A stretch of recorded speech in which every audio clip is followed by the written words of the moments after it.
আজকের সমুদ্রকে কেমন অন্যরকম লাগছে। এত রাতে এখানে নিয়ে এসে আমাকে পছন্দের রোল খাওয়াচ্ছ, ব্যাপার কি? হ্যাঁ,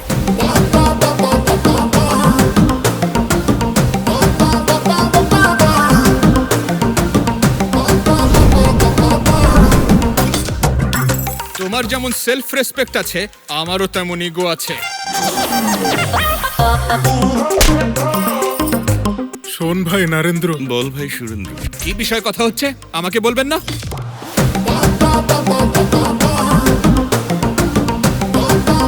নবাবজাদা কোথায় আছে এখন? মাচারলা।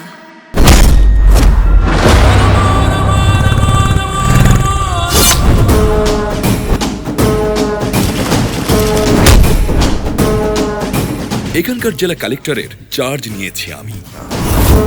এবারকার ইলেকশনও একেবারে নিয়ম কানুন মেনেই হবে।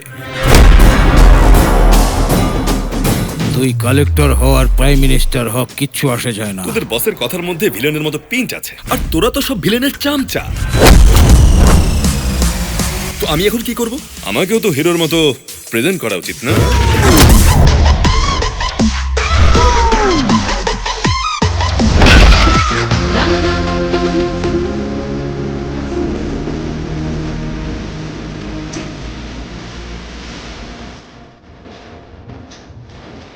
ও পাগল ছাড়া কেউ না যে আমার সাথে টক্কর দেবে। হরিণ যতই দ্রুত দৌড়াক, বাঘ তাকে ধরেই ফেলে। আমার কাছ থেকে দূরেই থাক। জঙ্গল বুকের কাহিনী বন্ধ কর।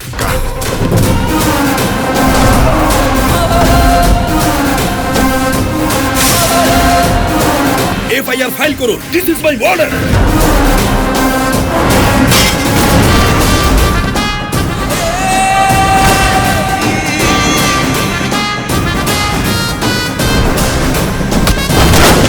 কালেক্টরের গায়ে হাত তোলা মানে সরকারের গায়ে হাত তোলা। রাজন রাজন রাজন আমার নাম। তুই রাজন হো, তার বাপ হো, তার ছেলে হো, যাই হোক, সবার জন্য একটাই ট্রিটমেন্ট। স্যার, সিভিল সার্ভেন্টকে ধৈর্যের সাথে কাজ করতে হয়। আপনি তো এসি ধামাকা লাগিয়ে দিয়েছেন। কিন্তু সিভিল সার্ভেন্টের বিষয় আসলে আপনারা পেশেন্স চান, কিন্তু আমি একটু অন্যরকম। Direct action.